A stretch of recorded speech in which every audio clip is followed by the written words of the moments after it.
My parents live 6 hours away, so I was like, a couple hours. 2.5 is nothing.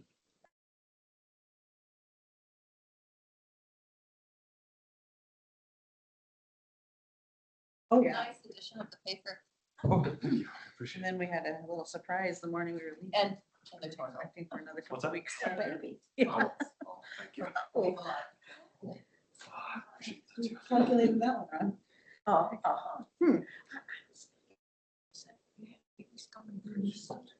I thought in like 2 weeks. Because we didn't separate. I was a little busy this summer. No, usually we keep the rams separated, like from June. Everything's not done. And yeah, we got them separated early enough, but we didn't. So, yeah, usually we have. Oh, that's March good. and April. Spring is, yes, well, on its way. It's a little This is easier. cold. Yeah, well, fortunately, I mean, the baby goes becoming later. And of our buck died last year, so we had to borrow Billy goat from a friend. You just got him in December. Good morning, Dan. Made you babies, so that'll be fine. Yeah. Yeah, okay. But We're all kind of it's gonna handle.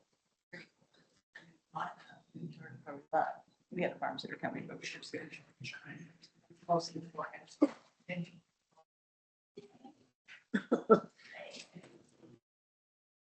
Friday night, 8, so.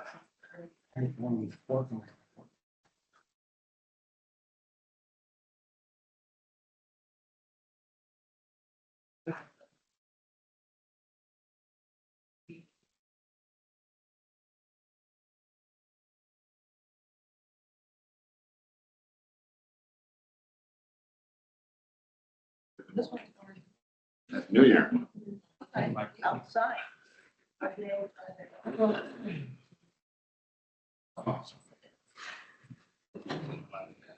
Calendar, yeah. That's pretty good.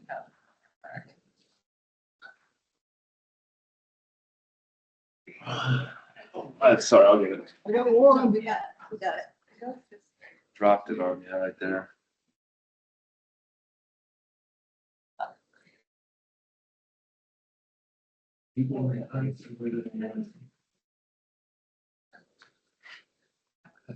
On this 28E agreement.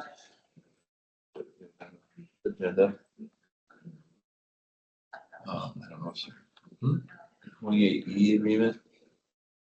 Let's wait till the meeting. Yeah, I have it, is all I'm saying. And I have, the other thing I have is the contract with the other consultant. So.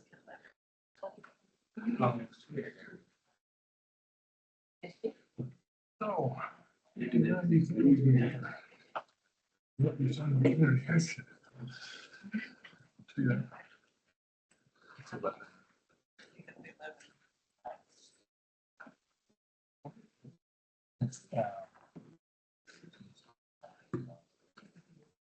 Yeah.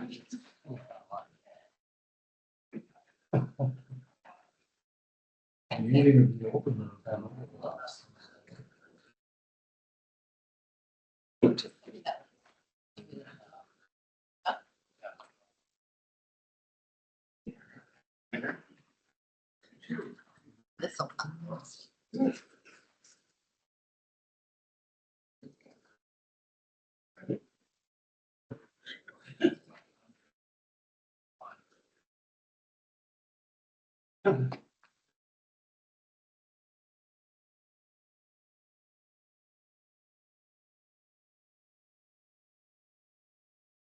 Morning, Ben. Good morning.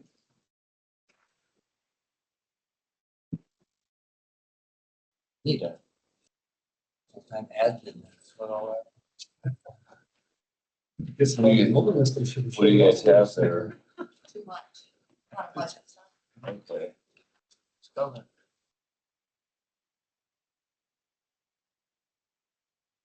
He's selected.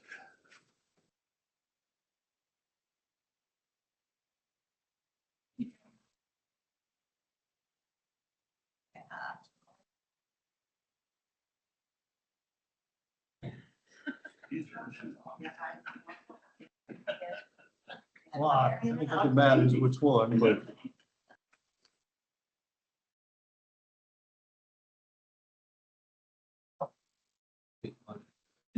Can we start with the pledge?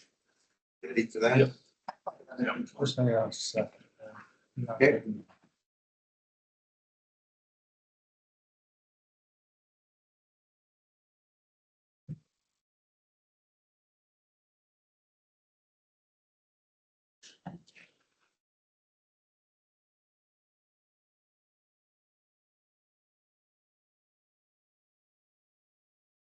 You have that thing I'm supposed to read about the recording. Right. There you go. Thank you. And we have the. Okay, for all those who so choose, stand and recite the Pledge of Allegiance. I pledge allegiance to the flag of the United States of America and to the republic for which it stands, one nation, under God, indivisible, with liberty and justice for all. As is our policy, I'm notifying you that this meeting is being recorded for various legitimate purposes, including documentation and record keeping. The recording commenced when more than 2 supervisors are in the annex and will conclude when less than 3 are in the annex. If you do not wish to be recorded, you should leave the meeting. I'll call the meeting to order with the first item of business to be the election of chair and vice chair for 2025. There. I move to nominate Dan back as chair. I second. There are other nominations or call that to vote? All those in favor, say aye. Aye. Opposed, same sign. Unanimous then? Didn't hear everyone, okay. Is there a nomination for vice chair? Nominate the current vice chair, Mark Vick. Nominate Shirley.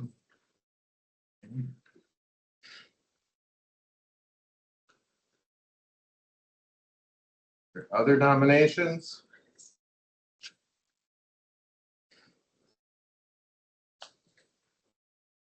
Okay, hearing none, I'll call them by name. So all of those in favor of Vic being vice chair, say aye. Aye.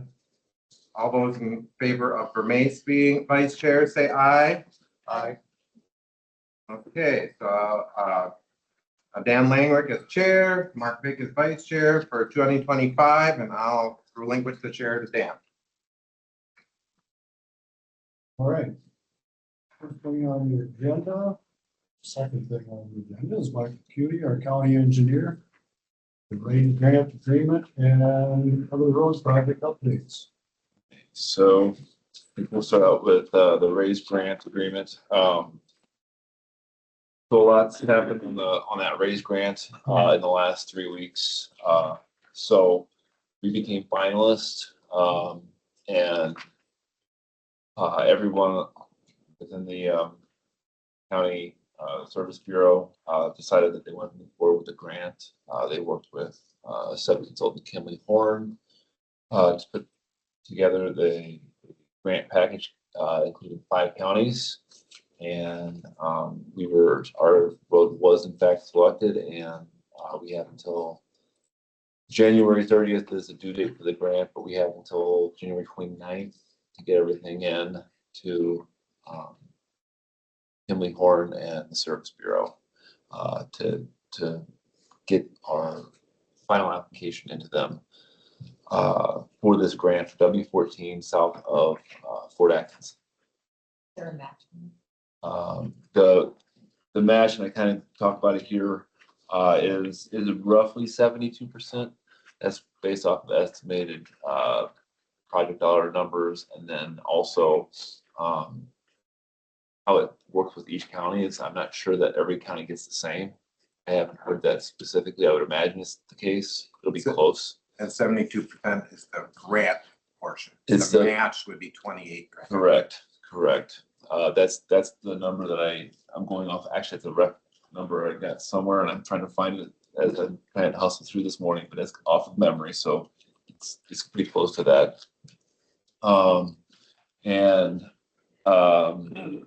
Yeah, I think it's a really good deal, when we can get a whole section of road like that, 72% paid for by the federal What would be government. the estimate on a project like that? Oh, we're looking at, we're looking at either extending, one bridge that's a culvert effectively. So that's one part of it, the complete, remove and replace of another bridge / culvert, and then, hold in place 4-inch with a 2-inch, overlay on top of that. So that comes out to, we estimate roughly $2.5 million as the project cost. So it'd be 72% of that would be funded. What the real cost end up being might vary between now and 2028. When would this year? 2028. So that's also one of the things that's also the same year as W42. So I said, go forward with it and we'll make it work. I know other counties have moved their STBG funds back a year. I don't know that we have to do that. I just have not done all of that budgeting that far out. And the farm to market has moved from 3.5 years requirement for letting to 4 years. There's talk of even expanding that further. So if that happens, I would say that W42 would still be on track. Not sure of a lot of things right now, but we'll Just to clarify, if I may, he's talking about using farm to market funding to make the matching portion. So Yep. other projects that are in the farm to market program may end up getting pushed back if the restrictions, the 3.5, 4 year, 5 years, how many years in the red we can go, how many negative we can go Yes. before they cut us off. So if they change that, we can not have to move anything else, but we may have to move one of our other projects back a year to have enough money to pay the match. Yeah, or the other projects that we have kind of slated in our 5-year plan for farm to market might move to 2029. That'll all have to be, that's all programming that I'll have to worry about probably in a couple months here. So But can we use, can we use infrastructure money out of the general fund for that or not? Since We the do not federal have it. project- We do not have any But infrastructure money. I know, not at this time, but say if we do, If you say you come up with a bunch of money, say you sell a building at out where the DHS is and you have extra funds there, you could potentially use that as a match, or you could deposit that into the farm to market account like you have in the past sometimes to help that balance. At the same time, I would caution that because the general fund is restricted, so you may want to keep that in there to be a buffer as we have to lower the levy rate over the next few years. W43 is which road? that's the Ocean, from the airport to Ocean, that road that goes. And that's why that one really shouldn't get pushed back a year, but That thing, I if we're gonna know, get 72% on another project, I understand where you're coming from. that's why I really I need to sharpen the pencil. So, but I'm trying to get all the requirements for the raise grant. And so there's no worries on that first. So The Frankville Road was gonna happen That's when? next year. fiscal year 2026. 6. I would anticipate it to be calendar year 26 as well, so. So we're gonna be filling in the settling. Well, that's, We might be I drove filling this in, weekend. we might be filling it in before then. so- Well, I was gonna say. Yeah. We'll be, we tried to, what happened there is crew members had said, hey, Clayton County is doing this with their Durapatcher, and we're trying to kind of do things internally, and this is how they did it. And it's just basically, for some reason, it's not working. I haven't really analyzed the situation. I just know that it's really awful. Fortunately, it's settling now rather than. Yeah, that's the whole reason you do the culverts years before the project, because you don't want it to settle after you put new pavement over the top. And that's exactly right. Thank you, Ben. But yeah, we we not, in this case, is a little bit of potholing, so it's also the issue here of we won't do that in the future. Won't do the same process in the future, so. Well, even if you put asphalt, you would still have some sinking to it. Oh, yeah, absolutely. Absolutely. The sink, I actually haven't been on the road, but I was, the roads that I was, It's significant. the roads that I was hearing about was big potholes, so. We had a lot of rain at the end of the fall, so it's gonna settle a lot. Yeah, and I'm not We're looking gonna have forward to that that happen. spring on that. To get your attention, Mark. Yeah. So the business at hand is, for the meeting is it's a 28E agreement with the 5 counties. Marion County's engineer, is running lead on this. And, it's a kind of agreement that will share the funds and work with Kinley Horn and this, in this contract with Kinley Horn. So I can pass that over to Dan, but it's a standard, I read through it, it's a standard, nothing raises alarm bells to me on it. If we need to put it off, I would say we might need to have a special session sometime this week if you need to read that. But we need to get that in ASAP, for, all the paperwork that, Yeah, you that said these guys are it doing. needs to be submitted by the 9th. That's what they're asking for, yes. So that's what the grants writers are asking for. So if you need to table it till a special session or something like that, I understand. Has Andy reviewed it? Andy has not reviewed it. I can pass that on to him. I did not think about that, to be honest. We'll be back. Okay. No, I think he was Do you out. want We to could, adopt it with With Andy's Andy's review? approval. With Andy's approval, okay.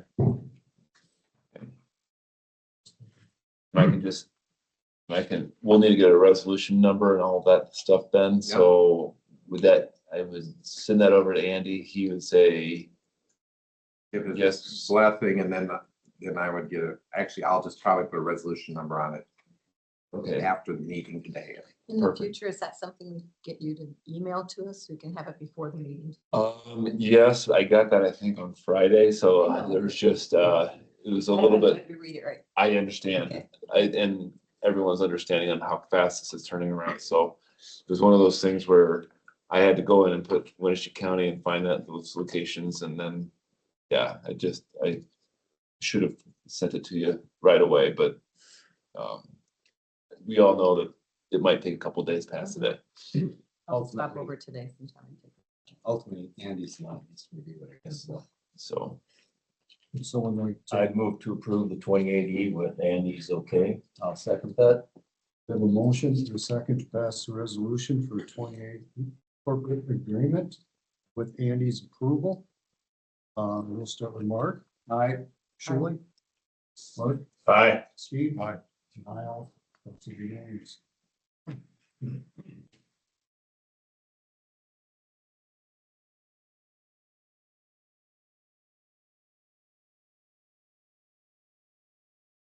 all right, so now we can get into the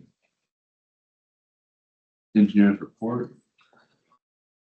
Over the past 3 weeks, so crew treated its scraped roads on and around December 23rd. I'll take that second. Number it. Yeah, there's a spot on the back page for the resolution. I just spoke of the W14 south of Fort Atkinson project here on the race grant. We have a new crew member starting today, Andy Norton. He's a fine man. Working with Fillmore County regarding those MOUs that we signed, we'll have to amend one with Harmony Township. They don't want to. We have one in our bridge program that was not in the program. They said, let's keep things how they were. I said, that's fine. We'll get it amended. So I'll bring that up next week. I sent the board the initial budget assessment for 2024, with a little bit of what I'm seeing. I hope everyone received that email. Is there any questions or concerns with that? Have you had a chance to look at it? I plan on doing more budget work over the next couple of weeks. So, you have my ear at any time. I appreciate the detail. So, As far as the details of his budget, you'll need to, towards the end of this month, you'll need to be wrapping up your portion of the budget, but as long as you know you're transferring the max to Michael, traditionally done for many years, you don't need to have his details right away. We'd have a couple months that the work goes out, but as long as you get to that point, you know. I will be meeting with the bridge inspection consultant, Chuck Britson, on Thursday this week. Well, some of the information I sent regarding the budget might change with that meeting, so let's hope it goes better than worse. It will be working also with Iowa State on the railroad flat car bridge study. Should be sending a proposal this week, hopefully. Go back to the bridge inspection just for a second. Do you see any movement at the state level for them to cover more of their counties? I'm not part of those conversations, but just from the county engineers on the Service Bureau website, I have not seen anything. Subdivision stuff is the same. Union negotiations, same thing as last time. FEMA with the UEI number is still being worked on. Ridgeway shop improvements. It's been cold. It's been Christmas. They haven't done much. The SS4A, that not lots going to change on that until March when we have that meeting. Actually, I just heard all the public, they want to be engaged on that. They can reach out to the engineer's office. And that is the engineer's report for January 6, 2025.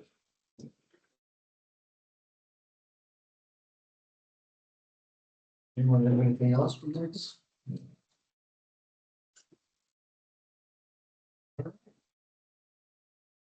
All right, Thanks. Great. thank you.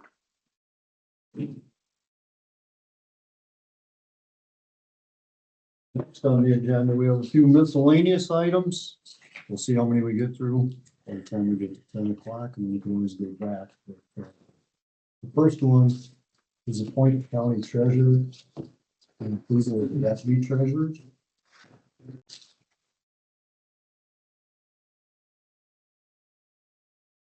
I would move to approve Tim Smock, to be Winneshiek County Treasurer. I'll second that. And the motion is second to approve Tim Smock. Is there any further discussion? I've been back and reviewed our recordings of both the 9th and the 16th. And the minutes from the 9th, and noted that there was an error on the minutes that said there was a consensus of agreement on appointing the internal candidate and not interviewing. But you want to go back and listen to the recordings. The minutes said that the majority had a consensus, not that It everyone. said a consent, yeah. So at least. So what we had was in that recording, Vic said, and Ben noted at the time, that we would have discussion on interviews on the 16th, which was not on the agenda, and we did not do. And I made the same statement before that I believe this is disingenuous by making a staff decision for an elected office rather than putting it out for a regular interview situation when we had candidates that applied, period. And so I'm against this appointment for those reasons.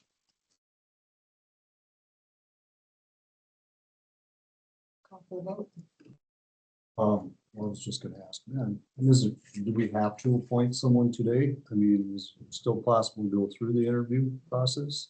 I think the public notice you published said that you were making the appointment today. So it would, we'd have to get Andy involved if we're going to change our whole timeline. Besides the fact, in the absence of the county treasurer, I have to be the county treasurer as well as the county auditor. So I appreciate just not having that on my plate. Do you get 2 paychecks? I wish. We would be proven to be and have these for a while. There's consensus amongst the other people in the office that you would be a great candidate for this.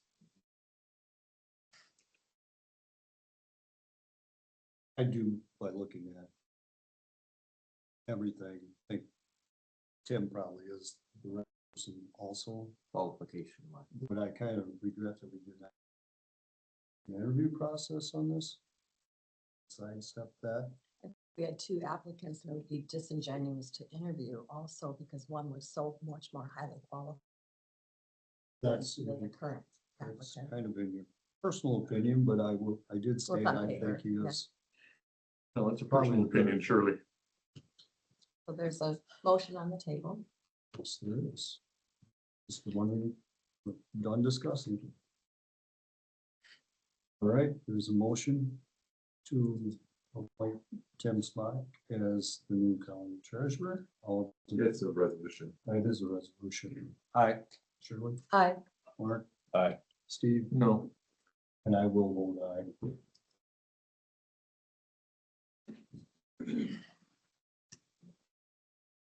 Like any elected official, the deputies appointed by that official terms expire. So I think Tim has paperwork to reappoint the deputies in the office. Congratulations, Tim. Thank you. Thank you all.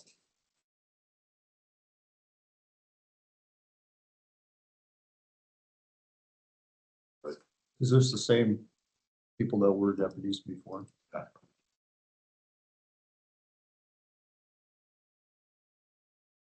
They are. Yeah.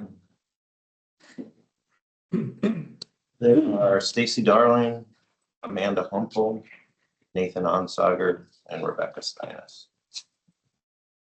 All currently employed by them. I would move to approve all the deputy treasurers presented today by the new treasurer, Tim Smock. Second that. We have a motion and a second to reappoint the deputy treasurers. Is there any further discussion? None? Is that a resolution also? No. All those in favor, say aye. Aye. Aye. Those opposed? Motion carries unanimously. Your office does a great job. Thank you very much. That's all you need, and I'll take those because I'll have to put notes on there. And there's a place for Dan to sign. Thank you. Yep. And we'll get Tim on the agenda in the next couple of weeks to talk about the budget for you. Yeah, Tim. Thank you. Place there. Right on the bottom corner. Yeah. Next on the agenda, we have bird-friendly Iowa resolution. This is a resolution that Barb sent to me. It's something we do every year to recertify that program. I assume that there are grants or other Sure. advantages to be having that designation. This was the original one.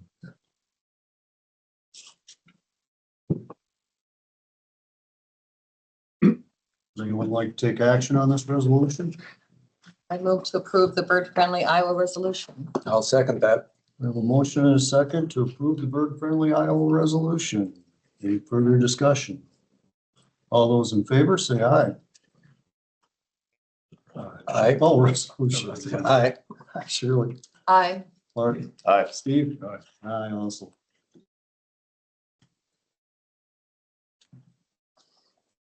Too many things going on. Next up, we have the approval of the valuation report. Okay, so I had passed this out a few weeks ago and I finalized it and put it in the system without any changes. It looked like this. Handed it out a few weeks ago. That's the basic bare bones of it. It's many pages of documents total. But, I'd like approval of that just to keep the process going on budget. I'd move to approve the valuation report. We have a motion to approve the valuation report. Any further discussion? None, all those in favor, say aye. Aye. Those opposed, same sign. Motion carries unanimously.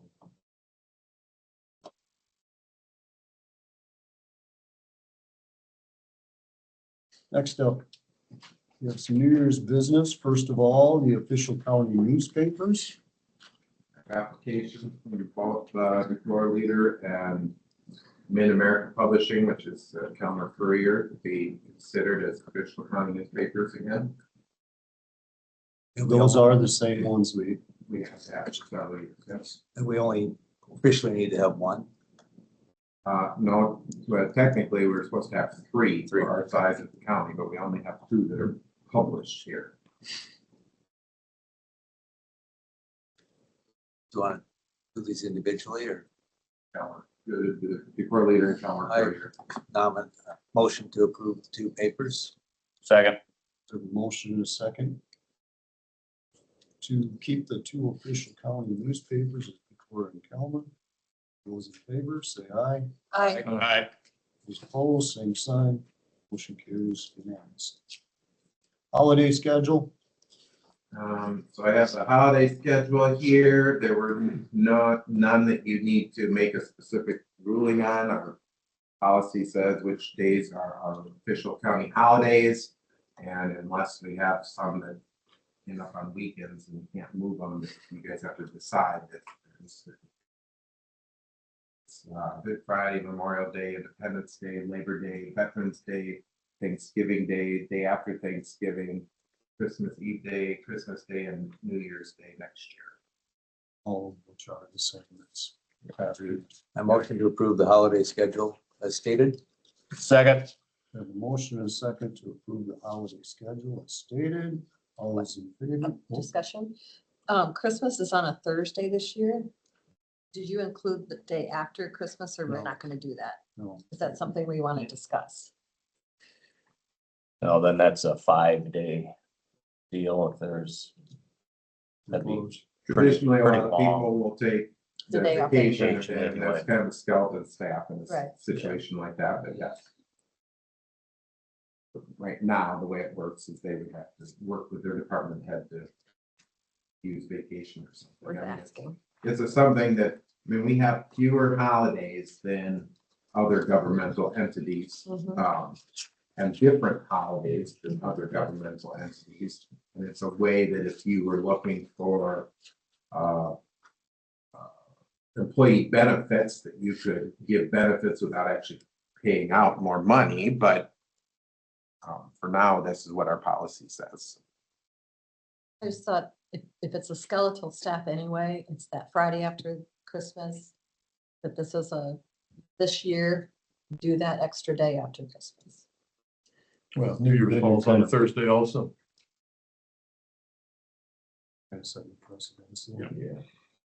All those in favor, say aye. Aye. Those opposed, same sign. Motion carries unanimously. We've done mileage, meal, and medical reimbursement. Right now, we're paying, we'd have the mileage reimbursement rate set at the federal rate. The meal rate is $30 per day for meals, prorated to $10 per meal. And they have to be attending meetings outside of the county. And medical examination reimbursement is $75 when it's something that's not covered by insurance or like a DOT type physical or an annual wellness physical for someone who's not on our group health plan. I motion to approve the mileage, meal, and medical reimbursements. Second. We have a motion and second to approve the mileage, meal, and medical reimbursements. Is there any further discussion? None. All those in favor say aye. Aye. Those opposed, same sign. Motion carries unanimously. And we'll just skip over the others right now. It's 10 o'clock. Next on the agenda is Josh Dansdill, Northeast Iowa RC&D with the Upper Iowa Watershed Project funding request. Good morning. Barry. Good morning. Good morning. For having me in 2025. Appreciate it. Here is the letter that I had sent. I also have a copy here. Alright. I said thanks for speaking with me today. I appreciate coming every single year to talk to you guys about the watershed work that we've been doing for water monitoring in the Upper Iowa River. I'll give a little background on it, just a little recap. So it's done for 8 different months. It is April through October that we pull samples at 30 different sites in the Upper Iowa River watershed, 27 different sub-watersheds. It is a multi-agency project that we work with Minnesota, Fillmore, SWTV, DNR, City of Decorah Water, ourselves. We all go out on the second Tuesday of the month, collect samples from those sites. We do a little field testing, water temperature, turbidity, and then also bring all those samples all together. Then we ship those off to the lab. The last 4 years, we've gone to college for those samples, where then they run more nitrates and phosphorus testing on those. 8 different parameters. This year, the person did retire, so we were going to go through him again, but he retired and became a professor over in University of Iowa. We'll be using their lab. Same tests that are going to be done to the same standards that have been done in the past. We do all the samples at the sub-watershed level at the point where it's about to enter the Upper Iowa River as a snapshot for the whole sub-watershed, just to get a whole look. So we're not pointing fingers at anyone. We're not saying this person's done bad, this person's doing good. Just a whole snapshot of the whole sub-watershed so we can compare them to in contrast to each other to see how they're looking at that one point in time. And then we're going through the lab that we have gone through with the professor to keep the costs down. So we've been able to maintain our costs over the course of the project since '99. Again, it's just the cost of the tests. I'll be asking for the same rate that we've been asking for years now. And as we pull those tests, again, all those tests cannot be used for any legality reasons. It's just used for the folks on our end. So for writing grants or for working with SWCDs, or we've had all the colleges, so Luther, Upper Iowa, NICC have all used that data over the past 10, 12 years now that I've been doing it. So it's worked out really well with the system that we have. I don't think it could get any more streamlined than it is. Everybody's got it down to a T, and we can get it done really quickly and efficiently and out the door in the same day. So a few highlights from this past year. So we worked with Minnesota, Fillmore, SWCD. They were actually able to, for the second time in their cycle of testing for their sub-watersheds, move to their year 2 of their project based on the fact that we already had the data set and the groundwork done from all of our other testing that we've done. It's the second time they've done it. I know because I've been doing it now for 12, and they cycle through all their sub-watersheds every 6 years. So it's the second time they've been able to use our data for that. We also were able to work with the professor down at the University of Iowa for some PFAS testing. They did that for free. It must have gone well because we ended up stopping halfway through the season because they said they weren't getting any results. So that's a positive note. That was for what testing? PFAS. They were testing at 3 different sub-watersheds for that one.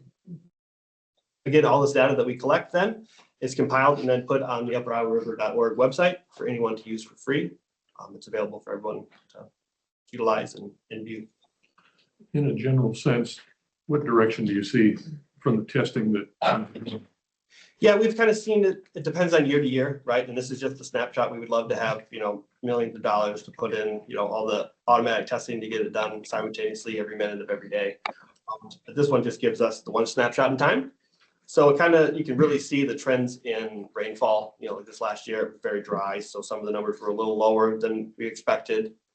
And then, someone had told me, 95% of the issue happens at 5% of the time. So, we get to 6 inches of rain. We're not out there with buckets collecting water, So it's just kind of at that time. It's great for us to see this. We have the longest running data set for the state of Iowa. So where we're at at the moment, probably, maintaining where we have been. And that's a good thing. This is the longest running data set in the state of Iowa on any given stream in the state of Iowa. So we've been doing it since '99. That's great. There any grants out there coming up on any like road structures or anything? I think there is. I know our office is, closely tied to some of those, and I know we've worked on one for the turkey, and I think we're always have our ear to the ground, which is great for some of this data set here that, we have it, so it's ready. So if some opportunity comes up and they're like, hey, we got this new program, we're gonna release these funds for this, but you have to meet these criterias. We already have that backlog of information that we can say like, hey, we're ready to jump. We've got this. We've been doing this great work, since '99. And so it's just one of the feathers in your cap that you can have when an opportunity does arise, that you can jump at it and be more qualified than somebody else and say, we're ready.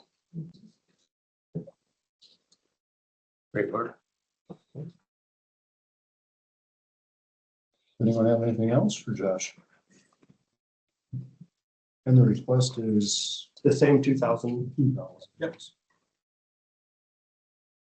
Okay. Well, thank you. Yep. Thanks Thank for you. Taking the time. It's have a bigger audience than I'm used to. Oh. Yeah.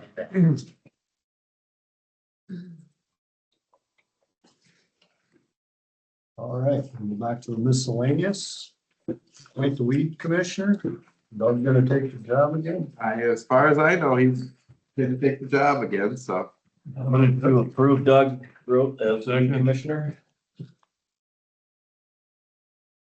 Second. I do. Oh, Steve did, okay. All right. There's a motion and a second to appoint Doug as the weed commissioner again. All those in favor, say aye. Aye. Those opposed, same sign. Motion carries unanimously. Construction evaluation resolution matrix. This is the form resolution that ISAC provides that we just fill in our county name. It's the construction evaluation program, allows you as county supervisors to comment on the county's behalf when a matrix application is made to the DNR for animal confinement operation. If you don't pass this resolution, you don't have the same amount of authority. Not that we know in the past you have much authority, but at least you can comment if you pass the resolution. So whether they listen or not is a whole different story, but Move to approve the resolution. I'll second that. We have a motion and a second to approve the resolution for the construction evaluation. It is a resolution. Is there any further discussion? Is there a resolution? Aye. Mark, sure. Aye. Mark, Aye. Steve? Aye. I also. Passes unanimously.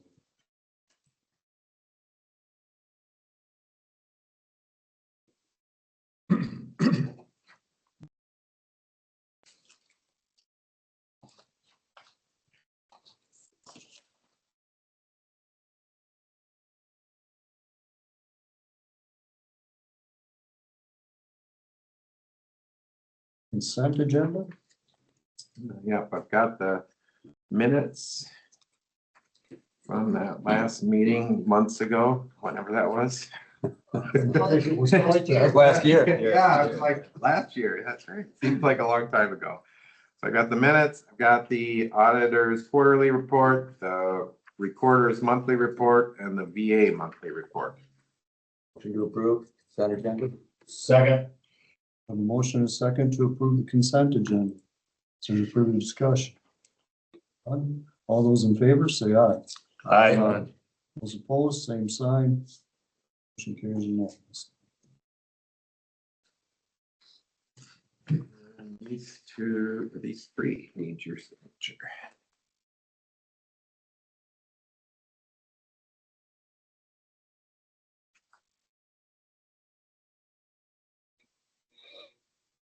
Is there any committee reports? Our commission meets Saturday at 8:30 here in this room.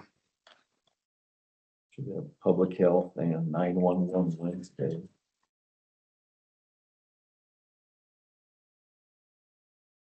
Is public health again at the Smith building? Wednesday? I haven't got the agenda yet. Is that where they usually meet? Is the date again? Wednesday. Wednesday, Is that usually at 3:30 or what time? 3:30. Thank you. I had forwarded to Ben and Dan Marks an email I received from County Social Services with the reorganization and the, I guess, the districts now have enlarged. There's potential that funding will be reverted back to the counties individually, and so people need to put that into their budgets. Did you send that to anyone else, Ben? No. So you might want to look at that. It was not for all programs. It had to do with medication for prisoners and transportation expenses, some of those. And I think Dan would, that's where that's gonna fall, is in his budget. So hopefully he'll make appropriate entries in his budget for that.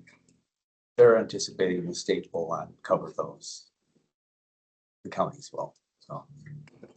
Has to be reimbursed. Past the state. And that's what some more at is. A little more pencil work for Dan. Quick question on rural waste collection. We got an email from, I can't remember the gal's name now. Wondering where they were notified. Can you guys take me through that process a little bit? How were the rural residents notified that they'd be cut by a day? One of their days would be cut down. The new schedule was posted over a month or so ago, month and a half ago. And where was that posted? Newspaper. I think it was newspaper, there was articles in the paper, I believe. There was also at each site, there was a posting. There were cards handed out. Cards Did one of handed you out. guys answer her then with that information? I just said that we talk about it Monday and I could get back to her. Those were the things that were posted. And actually, the total number of days is more now. It should go to the landfill, yeah. They've all, we got a new access, but we don't, that way we are limited to 5 days a week. We are picking up rural waste. So remind me, is that on our website? People can find that information on our website. I think it's right on the home. I think it's on the homepage. I don't remember, but we'll have to ask IT where it's posted on there. John is online. Are you there?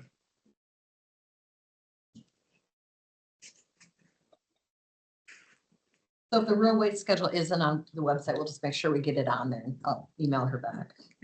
I believe it was going to be put on there. I believe it is on there. Is the only. Yeah, but it's on the home, on the front page, 2025 rural waste schedule. In the spotlight. Right there in the spotlight. Thank you. If you want to go over it just real quick. I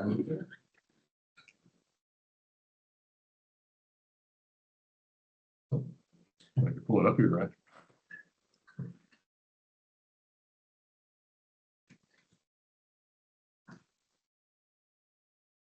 When the link seems to take me to archive. You know, a lot of people who use rural Oh, waste I'm sorry, don't here. necessarily check the website. So did we Monday. hand anything out? Monday, We did. yes, it was Great. handed out. Great. Monday is Locust, Tuesday is Bluffton, Wednesday is Locust again. Thursday, the first Thursday and the third Thursday is Kendallville. The second and fourth is Fort Atkinson, and Friday is the first and third is Locust for a third pickup. And the second and fourth Friday is for Ridgeway. So we have, and then we are no longer picking up at Auction. There is a rural waste container at the landfill that is there 5 days a week at the normal hours of the landfill up until 3 p.m. They can take their bagged trash. It's they have it weighed on the scale, then they can dump it in the container that's there. And that gives additional time. And that goes for any rural resident in the county. Correct. And they'll be looking for the placard even there Mhm. for the registration. Schedule was kind of basically based off of the information, data we collected doing the survey previous to this whole process started, I guess. So it was over 2 months at least of data of users and the concentration of them and where they were coming from. So And Locust, because it services a lot of the northern chunk of the county, has the greatest usage. And that still has 3 days, did you? is that what you it's said? 2.5 days. 2 days. 3 days, some weeks and 2 days. But we found on some of the other smaller sites that picking up weekly we were hauling air instead of recyclables. And so the expense of that was not justifiable. And if they don't have a Or placard, rural waste. where do they obtain one? They can go online, there's an application on the home webpage, or they can get an application from the monitor. Or they can, the online will take them to where they can fill it out online, or they can complete the paper and send it in At no cost. at no cost. And the placard is issued from the monitors. We don't mail them out. So that's what I was gonna ask, because I filled out the application, but I don't have a placard yet. So I just, the You first haven't time I been- go, You haven't been dumping? I haven't been dumping. I've only had used it once before in my life, so but I figured I better get a placard, so. Okay. It's basically like a handicap one thing you hang on the wall here. Thank you. All right, next item on the agenda. Sam Blatt, Riverview Center. Funding request. Good morning. Hello. Got my wallet, I don't need that here, but I need that in the future. I'm also gonna bring up Mindy with me. She is our one of our therapists out in the Winneshiek County office, so I'm gonna get comfy with you guys here. Nice to meet you all. No worries, I will not lean back too far. I brought some materials for you all. So you can take one and pass them on. Just the same funding request that I had sent the auditor. And I'd like to introduce myself. I'm Sam Blatt. I am the Development Director for Riverview Center. For those of you who don't know, I was told it was going to be like 5 people too. So I'm glad to have an audience here. So I can at least, I can tell those who don't know about Riverview what we are. So you all in the community can also amplify this free service that we have in our community. So Riverview Center is a nonprofit and we provide 100% free and confidential services to people impacted by sexual violence in 14 Northeast Iowa counties, Winneshiek County obviously being included, and then 2 Northwest Illinois counties where we also do domestic violence crisis response as well. We provide 100% free and confidential services to the folks that we see, meaning they don't pay anything. We do not take insurance, and we are providing them services such as legal, medical, and general advocacy, which looks like therapy, peer counseling, and other things like that. I'll get into it in a bit. We have really appreciated the previous support that we have received from this board, especially in such a large rural county where people need the support that we are able to provide. We request $85,000 to help with increase the availability of our counseling and our therapy and advocacy services. 8,500. I'm so sorry. Wow, it's a Monday morning. That'd be fantastic. But you want to throw it our way, we'll definitely accept it. But excuse me, 8,500. I apologize for that mistake. Thank you. $8,500 to increase the availability of our services for counseling and therapy and advocacy for those survivors in this county who are impacted by sexual abuse and sexual violence. And that looks like many things, whether that is grooming, whether that is rape, whether that is sexual assault, incest, etc. We are there to support those survivors.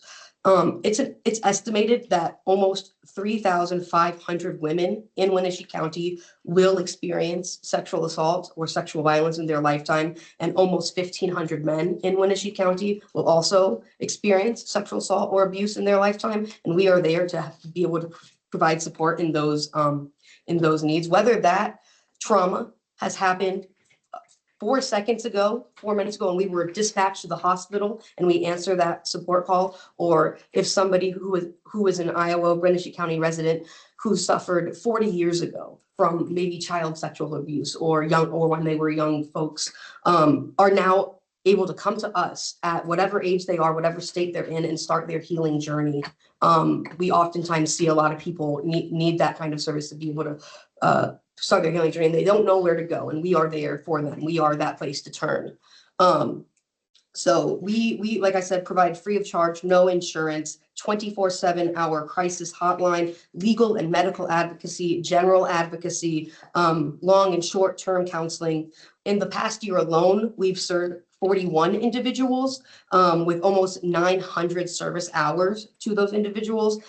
We are in the community, we are in churches, we're in schools, hospitals, nursing programs, et cetera. We are there to support everybody who could be affected through different ways. We have local community partnerships, and we work with, we have one program called SART, the Sexual Assault Response Team. We work with the Sheriff's Office and many other human service agencies, as well as first responders, so like medical personnel as well, to help produce more trauma-informed, active folks in these areas that want to help that survivor, as everyone in these places want to help, but more in that trauma-informed, person-by-person case instead of system approach. It's the person approach.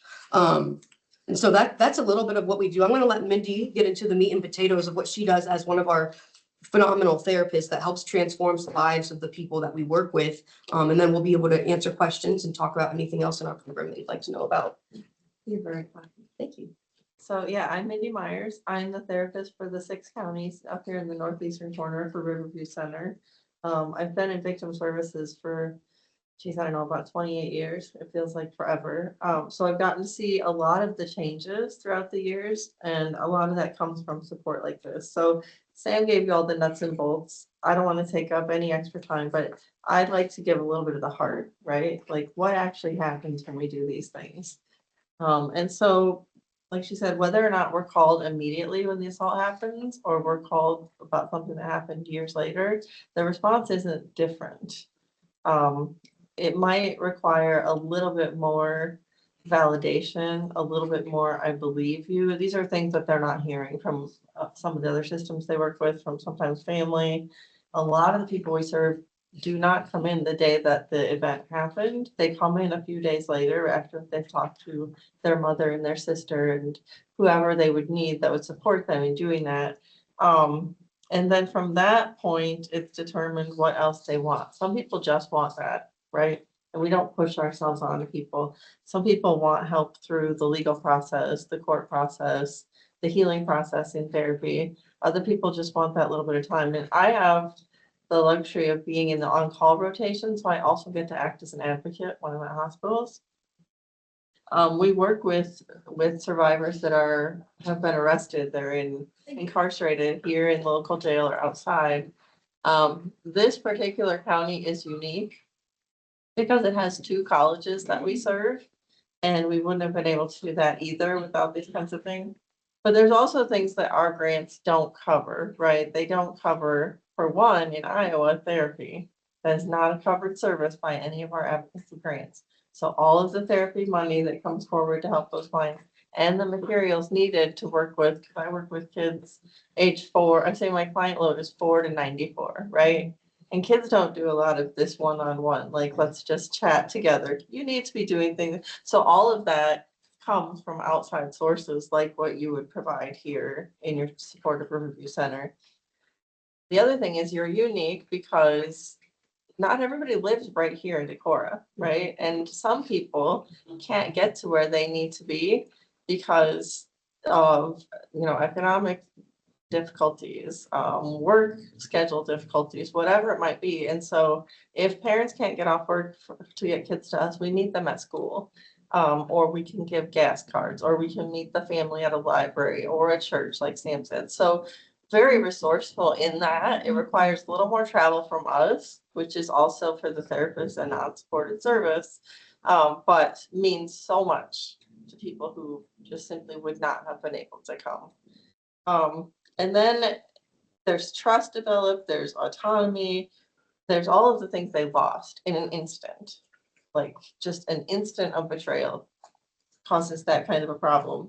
And so there's a couple different kinds of therapy. Riverview Center is really good at keeping us like cutting edge, moment by moment training, the kinds of things that you would want to see. We don't just like sit around and think we're going to do this the same way we did a month ago. So it also helps with that training to keep us going. And I'll give you an example or two, because I do have a little bit of time. So I always give examples, but they're not from your county, because that wouldn't be fair to the clients that we serve, right? Not with confidentiality. But all of my examples are examples of things that could most definitely happen here. And so we do work with everyone from people who are seeking asylum, with immigration because of severe abuse and just horrific acts that have happened in their home countries. Right now, people in those situations are winning about 3% of those immigration cases. But we had a client a couple of months ago that had her immigration case dropped, and I'm not bragging, but I wrote a 3-page letter about the trauma and what would happen, and that death would be pretty much imminent. And they dropped her immigration case and said that she could stay. So we're able to jump in and do things that are not likely to be done with a lot of, and so she would have gone back to a very, very difficult situation. I had another client that was attending college. It's in southern Iowa, and had come back and had been sexually assaulted in a situation that involved a number of people, and was afraid to leave her own home to work, to do any of those kinds of things. And by the time we had gotten through with therapy, she had moved to a different part of southern Iowa and enrolled into college, and had gotten a part-time job, and had gotten roommates and a cat, which I helped write the ESA letter for, emotional support animal. And last I knew, she was doing okay. And so there are some really good things that come out of this. And I think the last one that I would share is a client that was sexually assaulted as a child by a person that she trusted in a program she was in. And that really didn't go anywhere. And the statute of limitations in the state where she was at ran out. But the same person continued to sexually assault all over the US. And so she was contacted by a survivor in Missouri that said, would you come here and help as someone who could testify? You have the most information. And they had her submit her 10-year-old journals and just all of those kinds of things. But they won that case for both of them. She didn't think that she would ever be able to go through that situation, and she was very, very certain she wouldn't have been able to do it without us. Just sitting there by her side, right?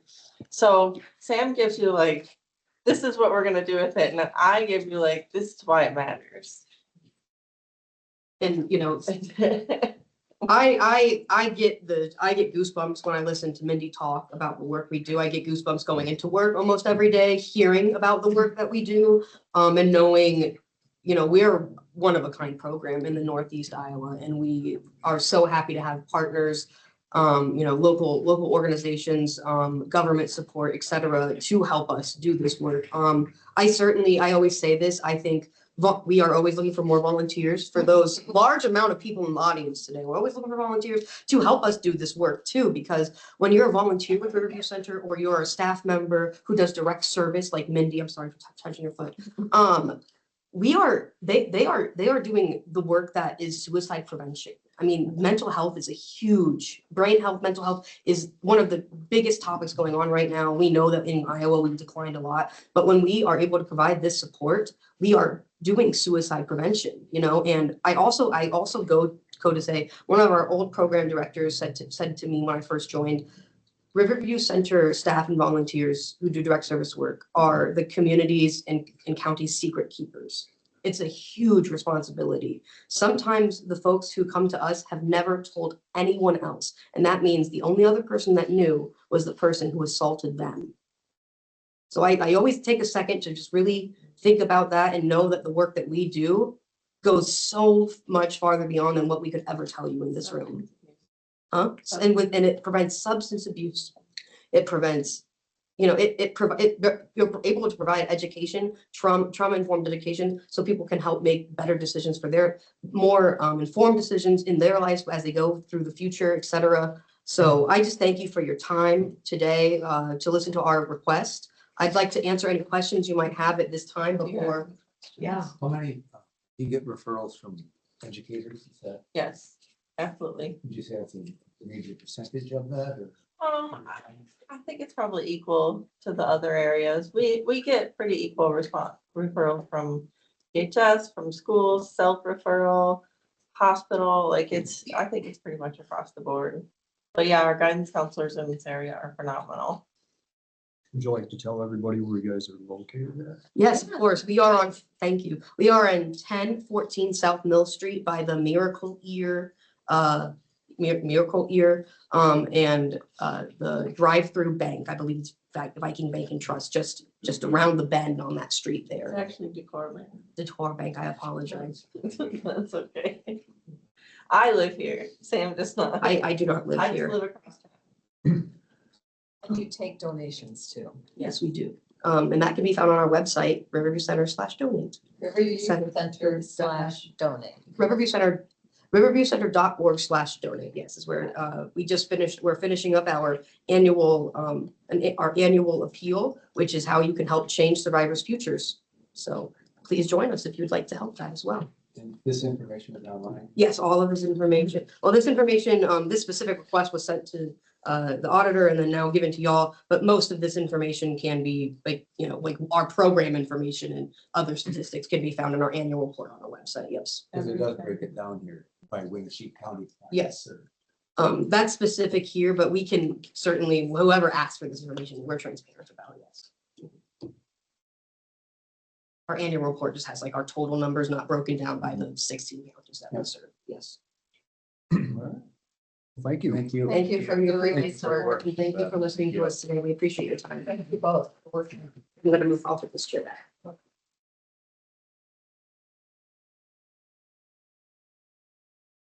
Stuff on the agenda. Looks like we got a whole gang here from Health and Services for the proclamation of National Mentoring Month. Come on up. Introduce yourselves. Good.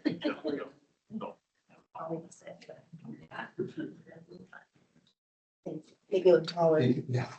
Morning. So I am Kueny McCann and I have been a mentoring coordinator at Helping Services since 2015 in Howard, Elmkey, and Winneshiek. I am Ellie Shelton. I have been with Youth Mentoring just a little over 6 months, but with Helping Services for a year now. So yeah, this is my first one and I'm excited. And we have with us today Carson Eggland, who is our executive director. We have Lainey. She is a J-term intern. This is her first day. So her first proclamation signing, and she's right here with us. And then Ava is a new staff in our family education department who just started today. Cindy Simpson is a jack of all trades on many of our committees. She's a mentor for us, and Elaine Holthouse is a mentor for us as well. So they are here with us today. I will give you guys this little fact sheet about mentoring that has our mission, our vision. We have 13 matches in Winneshiek County right now with 7 youth who are waiting.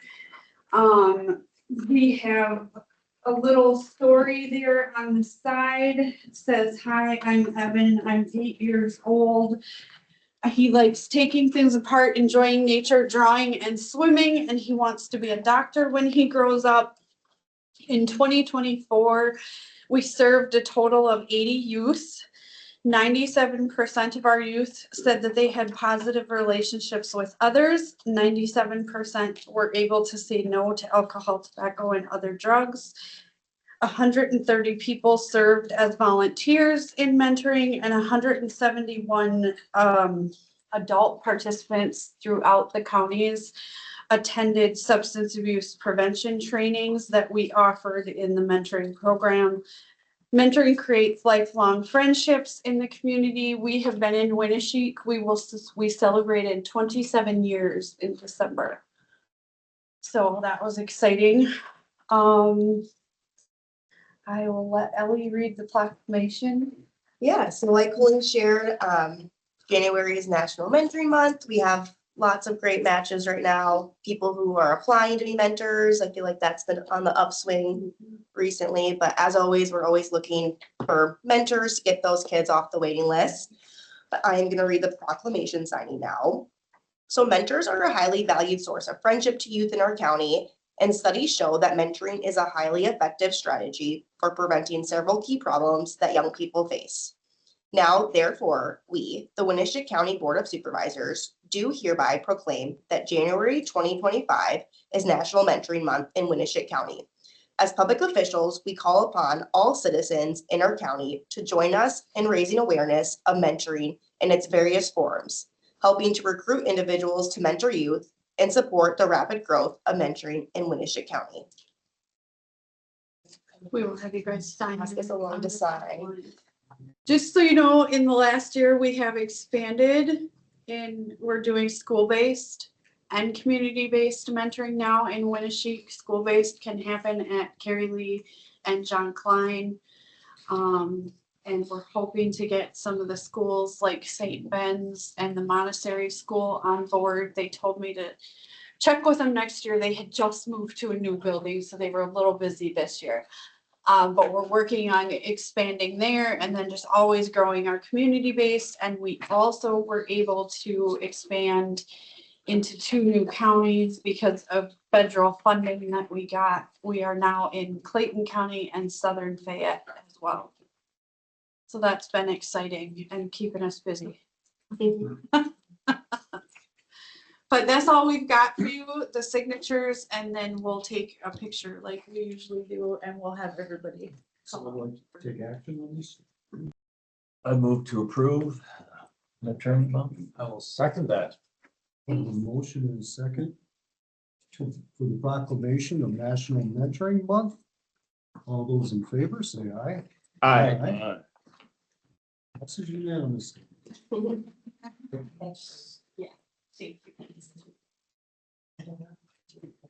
Yeah, usually where do you want it? Usually we stand kind of in front of that board and I'll just kind of cram in there. Yeah, if we move the chairs out. And one of us Last needs few the have been kind proclamation. All people in the bag. All people, I've never heard that before. Never. And then one of us usually gets that for like the big. We can. You guys, how you been? It kind of. Yeah. These are the collateral between the. Where do you want me to go? Yeah. Yep. Yeah, just file it. Here, right here, perfect. That's fine. Yeah. You better move it in, folks. You're welcome. You're good. I'm gonna crunch Okay. it. Can you get us?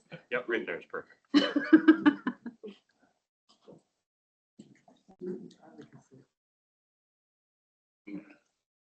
Zoom all in manually. Okay. 3, 2, 1. Gonna take another one. And one more. Just be sure. Thanks. Thanks, you guys. Thank Yeah. you. You. So if you're now going to have to go back or what? You got it. Yeah. I got a copy. Thank you. I think we need.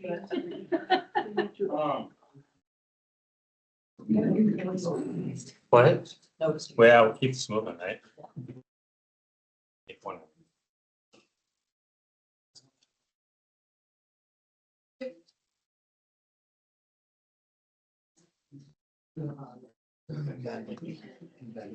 Two.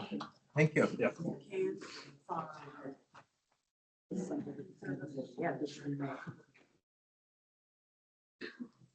Next item on the agenda, Carson Eggland Health Services with his funding request. Yeah, well, yes, yeah, sure. I have a couple here. If anyone would like to use one there. Sure. I appreciate seeing everyone again this year. This usually works out well. You can learn all, refresh your memory about our mentoring program, and then I can share a little bit more about what we do at Helping Services. So I'm here again this year for our annual funding request. Same amount as the county has given for a number of years, $10,000. We'll use it for the greatest need and throughout our programs here in the county. I thought it'd just be nice to kind of go through our newsletter quick, just to give you a refresher on everything we do, because it seems like that's maybe the easiest way to do it. You just learned all about mentoring. So that's a program that can use your help and the community's help if you know anyone who's interested in being a mentor, please reach out, have them go to our website. You know, numbers are one thing, but the stories that we hear and the lives that are impacted, to me, it's quality over quantity in terms of that, because all it takes is one person to change another person's life. So the mentoring program is going strong. Reach out if you need us, or if you know a youth that's interested. The second page talks a little bit about our domestic abuse resource center. We continue to provide advocacy services for folks experiencing violence. You just heard from Riverview, certainly a partner in ours. They handle sexual assault situations. We do domestic violence. However, there's a lot of overlap there. So we certainly connect with them throughout the year as needed. And here in Winneshiek County, we serve about one person a week, give or take. So last year we had around 58 folks we served. However, we receive nearly 2,000 calls a year to our resource line. So some of those calls are simply, we may refer someone to a service that may be more appropriate, or, you know, our office gets a lot of calls that are unrelated to programs we provide, which is fine, because I think it's a nice way for us just to make sure people are getting the services they need. So we do receive a lot of calls for our 24/7 line. We have a chat function on our website. Folks can go to our website anytime as well to chat if they're uncomfortable speaking on the phone. So that's a nice referral source as well. Services are voluntary. We're never in a position to tell someone what they have to do or should do. We simply provide options, and folks can determine what's best for them and their family. The third page just shows our map. It shows all the things we do in Winneshiek County, pretty much everything. Not every county is the same. We do have our main office still down the street, 805 East Main Street. We have around a dozen of our staff that work out of that building. We have another dozen or so staff that work throughout the other counties. So we stay fairly busy. We do have a few folks on our board of directors that are from the county, which is nice. Sheriff Dan Marks is on our board, Andy Eastwood, Luther's on our board, and then Bill Holland just joined our board as well. And so it's nice to have some of that county presence. Scott Bonner lives here, but actually his term just expired. So he finished his 6 years on our board. If you know anyone interested in serving, feel free to reach out directly to me. The board meets about 6, 7, 8 times a year. Typically, a lot of people join the board not really knowing exactly what we do, and then they receive a lot of information, a lot of education. So it's always good for them to bring back to their communities as well. The next page shows a little bit about the numbers, I guess, associated with everything. One thing I haven't mentioned yet is our family education program, and that's for folks who have little ones in the house and who may want some other resources. We have family educators that can go in the home a couple times a month just to share a little bit more about all sorts of parenting techniques. So if you know anyone interested in that program as well, feel free to reach out to us directly. We can get them referred to one of our family educators. And then I'll just mention our volunteers on that section. You know, we have tons of volunteers, including, as you see on the next page, our Holiday Lights event that just wrapped up. We had well over 300 volunteers that help out with that event, including some of the county employees that just show up and help move some displays here and there. So can't thank the community enough for that event. It was another outstanding season, the 20th year of the event, which is amazing to think about, because I don't think when they started, they envisioned 20 years of this thing. So over 4,000 cars that visited the campground this year, and some really important dollars that are raised as well. How much was the dollar amount? Well, if you look at the free will donations throughout the year, it was a little over $30,000. And then our walk-through night raised about $9,000. So it was a really, that one night's turned into a really big event. And then throughout the year, we had a couple nights that weather wasn't great, but some other nights that were way unexpected. And we had almost 400 cars one night. So the campground still provides a perfect place to host that event. I just can't thank the community enough for that. Nice. Yeah, and that doesn't even mention sponsorships. So it's a really big event of the funds of the private and county funds we need. It's not maybe quite half, but it's probably about 40% of the funds we need to raise on a private, a non-grant, I guess, funding. So, and then Yeah, if you go to our website, there's a really interesting story about Holiday Lights in terms of the 20 years, kind of a look back. I'd encourage you to check it out. It's a really fascinating look at where the event was and where it is now. So that the newsletter just gives you a snippet of that full article. The next page talks a little bit more about the parents as teachers curriculum that we use as family educators. And then the last page just talks a little bit about some of the youth groups we worked with in terms of tobacco and alcohol prevention. The local group here, Tattoo, is pretty involved. And a couple of our staff work with them. So you guys have any questions about what we do or funding requests, I guess, this year? Again, it's the same as typical. How large of a staff do you have? Usually around 24. Yeah, 24 to 26, just kind of depends. So we're not the biggest, not the smallest, but You get a lot of volunteers. yep, our overall budget is around 1.8 million, give or take. That some of that's dependent on grants that we receive or don't receive. I'll say that, you know, again, this funding we use for the greatest need. My guess is as I project to the next, our fiscal year is also July 1st to June 30.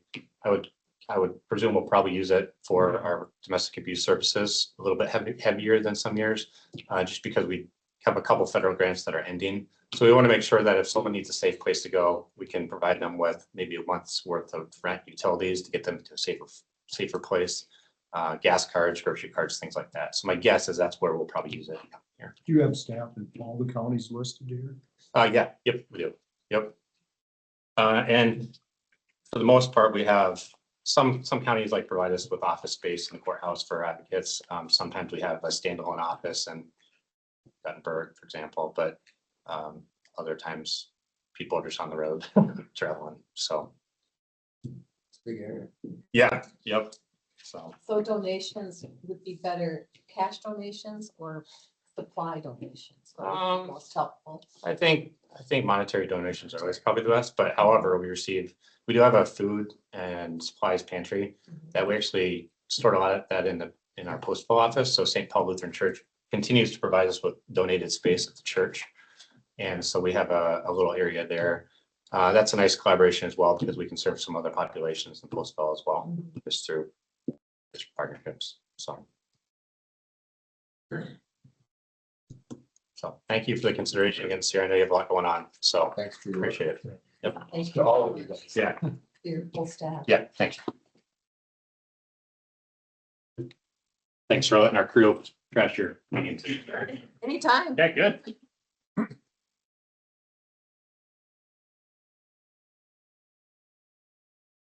think we're gonna discuss a few budgets.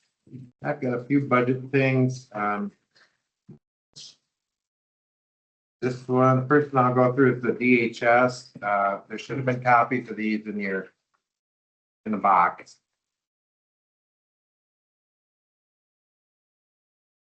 So they submitted a budget. It's kind of questionable because we don't know exactly in the new location how their expenses will break down. We'll want to be sure to work with them to establish a policy, probably based on square footage or something for the new building, how much of some of those shared expenses could be assigned to their portion of the building versus the other portion, whether it's the heat or electricity or whatever. But we'll want to assign some of those expenses at the community service building to the DHS or HHS program so that we can then submit them for reimbursement of expenses through the state and the other counties. So just because we have them moved into the community services building doesn't mean that we won't still try to assign some custodian and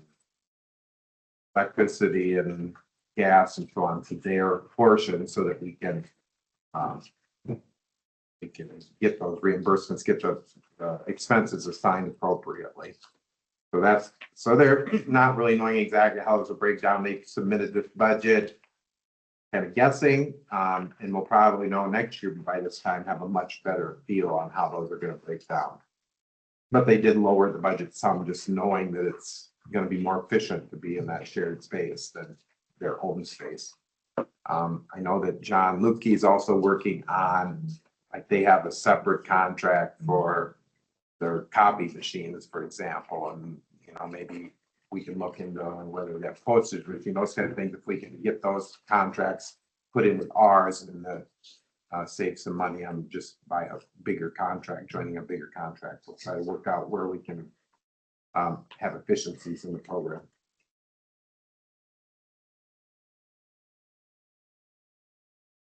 You see the kind of the expenses on their letter they sent on the front. The next 2 pages are their expenses, and then the back shows the reimbursements we get both from the state and then from the other counties that are involved. So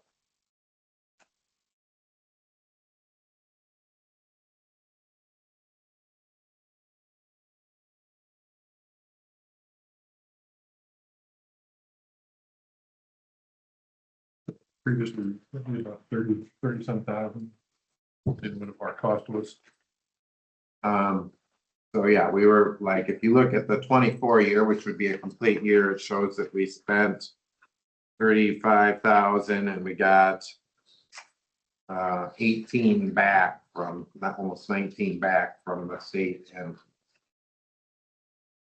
other counties. So we try to make sure we assign the expenses so that we can get those reimbursements back.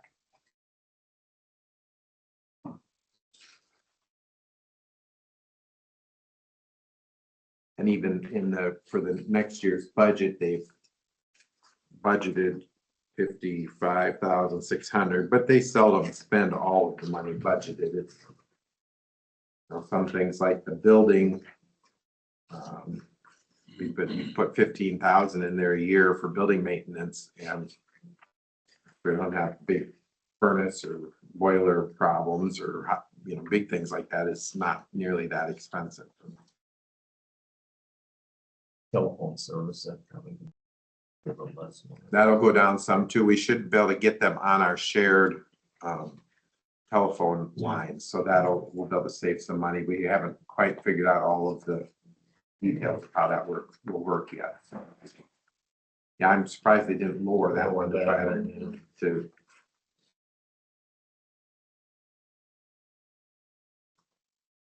But yeah, like she said in our one meeting, she kind of guessing at this point. Yeah. So they get in there and kind of know how it works.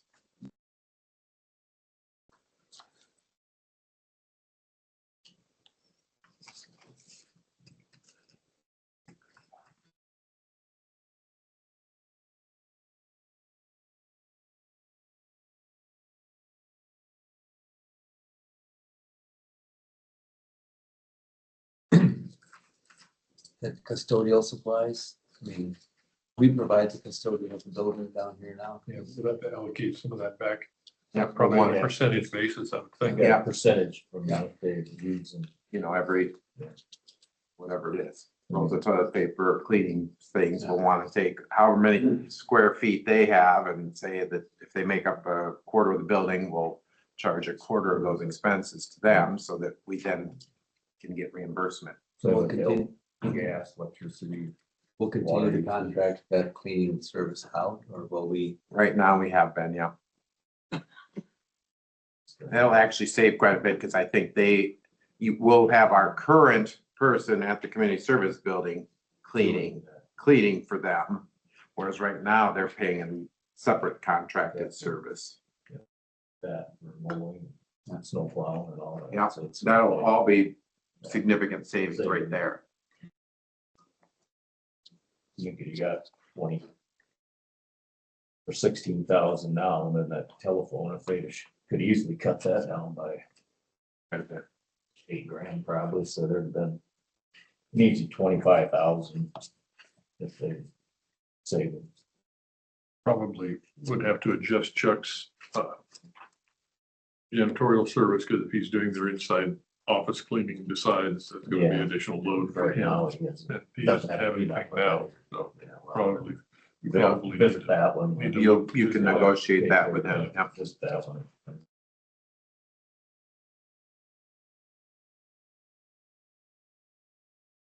The next two I'll look at are the landfill and Winneshiek County Development. These are not technically county entities, but we are their employer of record.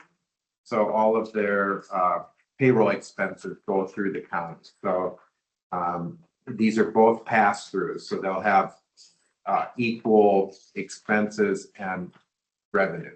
So they don't actually affect your budget, but they're monies that we have to show both as expenses and revenues. So TJ will just turns in on an every biweekly basis to Lynn, the amount for the payroll, and then gives her a check to cover all that. So it's always a equal amount. And the same thing works with Winneshiek County Development. I left the Winneshiek County Development at the same numbers. I don't really know for sure what to expect, but since it's a pass through, it doesn't really matter what numbers I put in there, but I did leave them because in the past they had 1.5 staff, and right now they only have 1 staff, but I left the money in there for 1.5 staff if they do hire another part-time person, but yeah, those don't have any bottom line effect on your budget, but they're numbers that show up in there.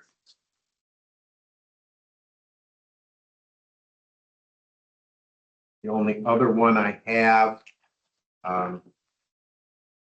for today is recycling, mostly because I don't know if you're going to have anyone that will be here to present that as far as a department head, and maybe you want to update on all that, but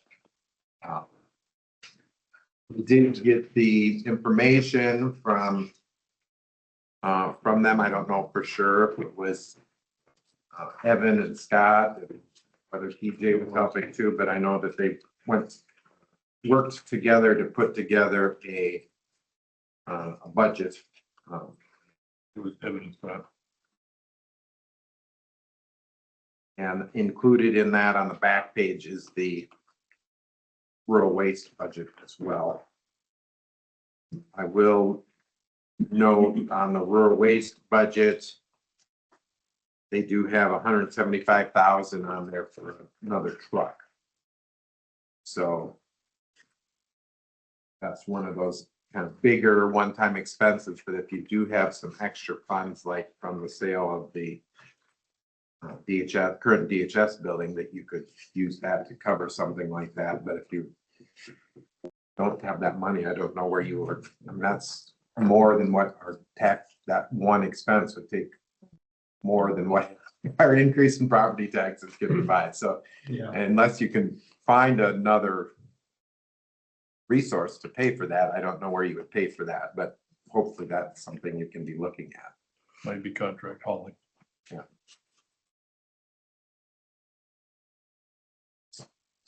Yeah, and so if you have to move that money from new truck up into contract haulers, we'll just have to worry about that at that time. So those are the 3 budgets I have right now. We're getting down. I've got most of the departments have turned in budgets. There's just a few left. Got sheriff and public health, and can't remember for sure. A few of them on over the next couple weeks. There's just a couple that haven't. Barb contacted me. They're gonna have a conservation meeting, I think next week, and she'll get them turned in. Or is it tomorrow? So I should have those handouts for you by next week. Andy turned in the county attorney's budget towards the end of last week, so I have to get those entered, and I'll get that out to you, and he'll be on the agenda. So getting down there to just a few left for the initial request business, and then we'll have to start actually crunching some numbers. Yeah. I don't think we want to. Emphasis on crunch. I hope that we'll see some. I know that Brenda was working with Tim quite a bit before she left. Crunch some numbers, because you'll have some significant increases in their charges for service because of the change in the legislation. So they're going to get more. You know, right now they get whatever it is. It's like $5 per title, and they're going to get 10 or whatever. And you get a certain percentage of registration. At 0. Yeah, so they're going to With see. interest the way it is too. Yeah, right now, that's yeah. big. So yeah, the 2 big things in that office are interest income is going to be significantly better. And then the charges and service. for services. So that's where you're gonna see more budget funds total is from those places than actually in property taxes. And like Jane had presented when she was here last meeting, that they have a bill to ask for increased charges for service too, to go from whatever it was, $1 to $3 or whatever. It is, I mean, a lot of those fees were set decades ago and have just never changed. And so the burden of providing those public services has fallen more and more on the property tax because the charges of people who are using them never been raised. So hopefully we can see some of those to help offset additional.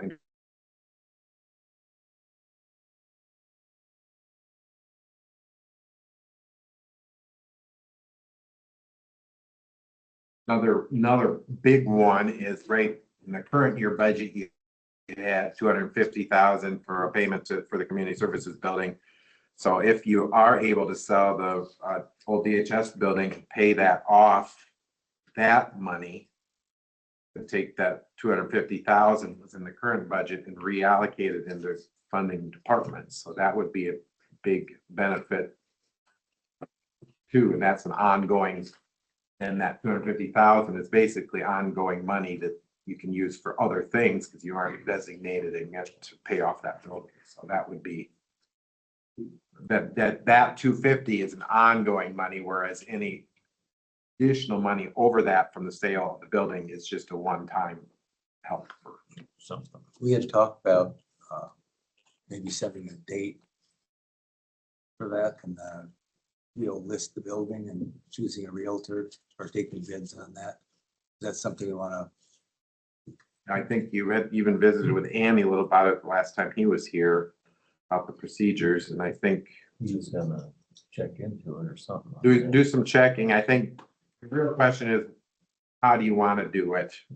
What procedures do you want to use? Do you just want to use sealed bids like you have when you sold the land in Freeport, or do you want to get a realtor, or do you want to do some sort of auction? I mean, those are all, whichever way you want to do it is going to greatly affect how he sets up the appropriate paperwork. I think, didn't he make a recommendation that we needed to secure At least an appraisal. So we should probably look into that. Whereas if you're going to get a realtor, I would assume that that's part of the fee you would pay the realtor. I mean, if you do appraisal first, then still. I also, well, I would want them to take bids from different realtors that would give their appraisals. So you don't just go with one realtor and that appraisal. Unless they're gonna hire an independent outside appraiser to come in. generally, and like you say, generally they do their own independent, or they do an in-house appraisal with their own research rather than an outside third party. I think it seemed as though Andy was recommending a third party approach as being probably the most secure for the county's sake. Which, if that was the case, then we could potentially work out a deal with a realtor that a reduced rates since they're not gonna be. I think that would be probably the correct way to go about it. Maybe there's more than one realtor within the county. So we could have them give some bids then. If you ask, I mean, I think typically for individual realtors are gonna charge their fee based on a percentage. Would you ask for bids of a flat dollar amount so that I would say so that the amount you're paying the realtor isn't based on the percentage of the sale price? Here's what it is if you want to do it.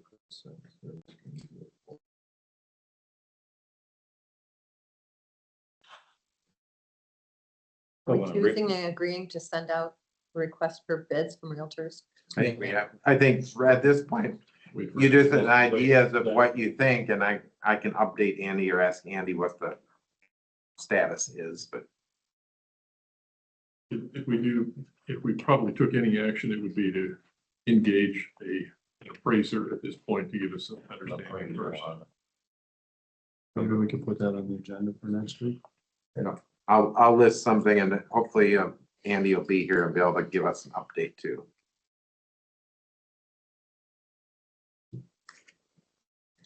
I think we'll want an update on recycling next Monday as well. So we have a little bit more information. With recycling, Scott is now effectively done on what's done on Friday, so. Was our manager. I think, yeah, right now it's a little premature to talk about things other than just things are progressing and otherwise the same stuff comes in, the same stuff goes out. Mike, did you have something over there? I do, regarding the raise grant, Andy did get right back to me. Thought the 28E agreement was all in order, so I wanted to just make that public, so. Thank you. Yep. Yeah, thanks. Thanks. Move on then. Sounds good. Motion to adjourn. Second. We have a motion, second for adjournment. All those in favor, say aye. Aye. Meeting is now adjourned. Thank you for coming. By the way, do you want to say any, introduce him, Melissa, to the group? Sure, you've had a special guest here this morning, since our friend and colleague, Wayne Howes from Beijing, China. He's a lawyer there with a law firm that he's spending a year on a fellowship here in the United States at the invitation of the U.S. State Department for Institute College. And we're filling in, spending some time with us here over the holidays. Anything you'd like to say? Did you enjoy the meeting? Enjoy.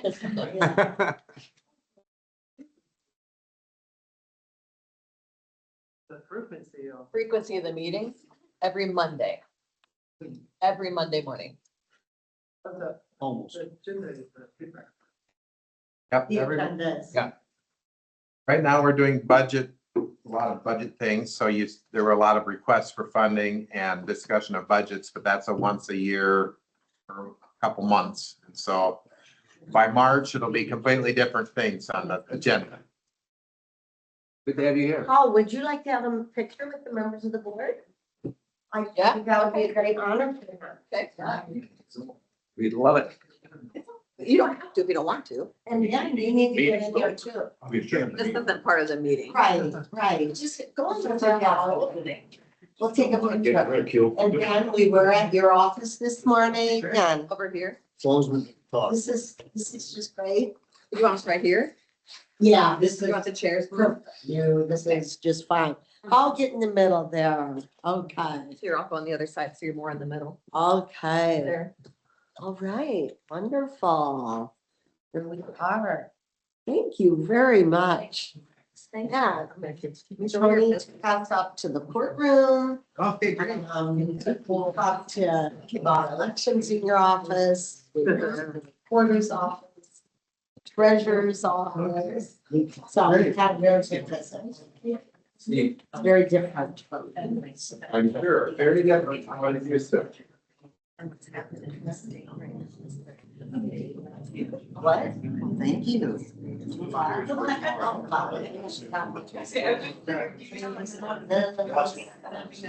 Yeah.